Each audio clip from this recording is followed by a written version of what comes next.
வணக்கம். நான் மருத்துவர் என்.ஏ. ராஜேஷ், கேஸ்ட்ரோஎன்ட்ராலஜிஸ்ட். ஸோ இது வந்து ஆல்கஹால் ரிலேட்டட் லிவர் டிசீஸ் பற்றினது. நெக்ஸ்ட்டு வந்து நான் ஏற்கனவே சொல்லியிருந்த மாதிரி மது அருந்தாதவங்களுக்கும் இன்றைக்கி ரொம்ப காமனாக பார்க்கக்கூடிய ஃபேட்டி லிவர் டிசீஸ். ஸோ இதை வந்து முன்ன வந்து நான் ஆல்காலிக் ஃபேட்டி லிவர் டிசீஸ்னு சொல்லிட்டு இருந்தாங்க. இப்போ வந்து metabolic associated steatotic liver disease or fatty liver disease அப்படின்னு சொல்கிறோம். ஸோ இது வந்து மது அருந்தாதவங்களுக்கு ஃபேட்டி லிவர் இருக்கும், அவங்களுக்கும் கல்லீரலில் கொழுப்பு இருக்கும். அதே ப்ராப்ளம்னா கல்லீரல் ஒரு கெமிக்கல் ஃபேக்ட்ரின்னு நினச்சிக்கிட்டிங்கன்னா அதில் தேவையில்லாத பொருள்கள் வந்து சேரும்போது அந்த ஃபேக்ட்ரியோட எஃபிஷியன்சி எப்படி குறையுதோ அதே மாதிரி லிவரில் ஃபேட் டெபாசிட் ஆகிறப்போ லிவரோட ஃபங்க்ஷனும் நாளடைவில் குறைய ஆரம்பிக்கும். இனிஷியல் ஸ்டேஜஸில் வெறும் ஃபேட்டி லிவர் இருக்கிறப்போ அது எந்த அறிகுறியும் கொடுக்காது. சில பேருக்கு ஒரு சோர்வுத்தன்மை இல்லை வயிற்றில் மேல் பகுதியில் ஒரு ஹெவினஸ் இல்லை டிஸ்கம்ஃபர்ட் இருக்கக்கூடும். So most of the time இது சிம்டமே இருப்பாது. அப்புறம் எப்படி கண்டுபிடிக்கிறாங்க அப்படின்னா, நாங்கள் பார்க்குற patients most of the time வேறு ஏதோ சில காரணத்தினால ஸ்கேன் பண்ணியிருப்பாங்க, இல்லை மாஸ்டைல் செக்அப் பண்ணியிருப்பாங்க. அதில் அல்ட்ராசவுண்டில் இந்த ஃபேட்டி லிவர்னு கொண்டு வந்து ரிப்போர்ட்டை காமிப்பாங்க.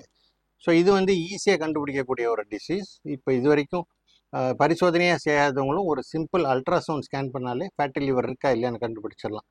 இது ஏன் முக்கியம்னு சொல்கிறேன்னா, இந்த ஃபேட்டி லிவரை நம்ம ஆரம்ப காலத்தில் கண்டுபிடிக்காமல் விட்டோம்னா இது ஆல்கால்னால வர ஃபேட்டி லிவர் டிசீஸ் மாதிரியே நாளடைவில் கல்லீரல் அலர்ச்சி, கல்லீரல் சுருக்கம், end stage liver disease, liver transplant வரைக்கும் கொண்டு போய் விட்டுரும். ஸோ இந்த non alcoholic fatty liver disease or metabolic associated steatotic liver disease யாருக்கெல்லாம் வருது அப்படின்னா, பொதுவாக ஜங்க் ஃபுட் நிறைய எடுக்கிறவங்க, உணவில் எண்ணெய் அதிகமாக இருக்கிறப்போ, மாவு சத்து அதிகமாக இருக்கிறப்போ, உடல் பருமன் இருக்கிறவங்களுக்கு, டயபெட்டிஸ் அதாவது சுகர் கண்ட்ரோல் பண்ணாமல் இருக்கிறவங்களுக்கு, உடற்பயிற்சி இல்லாதவங்களுக்கு இந்த ஃபேட்டி லிவர் ரொம்ப காமனாக பார்க்கப்படுது. இந்த metabolic associated steatotic liver disease பற்றி பயப்படவும் தேவையில்லை. ரொட்டீனாக அல்ட்ராசவுண்டில் இந்த ஸ்கேனில் கண்டுபிடிக்கும் போது உங்கள் மருத்துவரை அணுகுனீங்கன்னா most of the time treatment வந்து ரொம்ப சுலபம். வெயிட் ரெடக்ஷன் தான் கார்னர் ஸ்டோன் ஆஃப் ட்ரீட்மெண்ட். வெறும் 10% வெயிட்டை குறைச்சாலே இந்த ஃபேட்டி லிவர் வந்து ரிவர்ஸ் ஆகிற தன்மை நிறையா இருக்குது. 10%னா ஒருத்தர் 100 கிலோ இருக்கார் அப்படின்னா 10 கேஜிஸ், இந்த 10 கேஜிஸ் வந்து over a period of 3 months குறைக்க ஆரம்பிக்கணும். ஸோ இதை எப்படி குறைக்கிறது? ஸ்வீட்ஸை கம்ப்ளீட்டாக கட் பண்ணிடணும், பேக்கரி ஐட்டம்ஸ் நிறுத்திடணும், குளிர்பானம் எதுவும் எடுக்கக்கூடாது, காஃபி டீ குடிக்கிறது நிறுத்திடணும், மாவு சத்து குறைச்சிட்டு புரோதம் அதிகமாக எடுத்து கீரை, காய்கறி, வெஜிடபிள்ஸ், ஃப்ரூட்ஸ் இதெல்லாம் சேர்த்துக்கிட்டாலே ஒருத்தர் ஈஸியாக இந்த 10% வெயிட் ரிடக்ஷன் அச்சீவ் பண்ணிடலாம். நம்ம ஐடியல் பாடி வெயிட் என்னன்னு பார்த்தோன்னா ஹைட் இன் சென்டிமீட்டர் -100. ஒருத்தர் 173 சென்டிமீட்டர்ஸ்னால் -100 வந்து 73 கேஜி, அதுதான் ஐடியல் பாடி வெயிட். பட் ஒருத்தர் 120 கேஜி இருக்காருன்னா எடுத்தோன்னே நம்ம 73 கேஜிஸ் எல்லாம் கொண்டு வரக்கூடாது. 10% மட்டும் வெயிட் ரெடியூஸ் பண்ணணும். அதுவே நமக்கு நிறைய ரிசல்ட்ஸ் கொடுக்கும். டயபெட்டிஸ் ரிவர்ஸ் ஆகலாம், ஃபேட்டி லிவர் ரிவர்ஸ் ஆகலாம், கொலஸ்ட்ரால் குறையலாம், ஒரு ஹெல்த்தி லைஃப் ஸ்டைல் வரும். ஸோ இதை வந்து நம்ம கவனிக்காமல் விடும்போது தான் கல்லீரல் அலர்ச்சி, கல்லீரல் சுருக்கம் வரும்.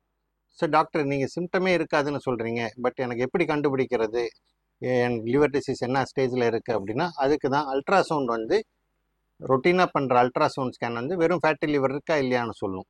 நெக்ஸ்ட் ஸ்டேஜ் ஆஃப் எவாலுவேஷன் வந்து ஃபைப்ரோ ஸ்கேன்னு சொல்லுவோம். இந்த ஃபைப்ரோ ஸ்கேன் பண்ணும்போது கல்லீரலில் எவ்வளோ % ஃபேட் இருக்குது, 30% ஃபேட் இருக்கா, 60% ஃபேட் இருக்கா, 60%க்கு மேலே ஃபேட் இருக்கா, இந்த ஃபேட்னால கல்லீரல் அலர்ச்சி ஏற்படுற தன்மை இருக்கா, இல்லை ஃபைப்ரோசிஸ் இல்லை சிரோசிஸ், லிவர் டிசீஸ் என்ன ஸ்டேஜில் இருக்குன்னு அக்யூரேட்டாக ப்ரெடிக்ட் பண்ணி அதுக்கான மெடிக்கல் மேனேஜ்மெண்ட், சில சமயம் மாத்திரைகளோ இல்லை physical exercises, aerobic exercises advice பண்ண முடியும், டயட்ரி அட்வைஸ் கொடுக்க முடியும்.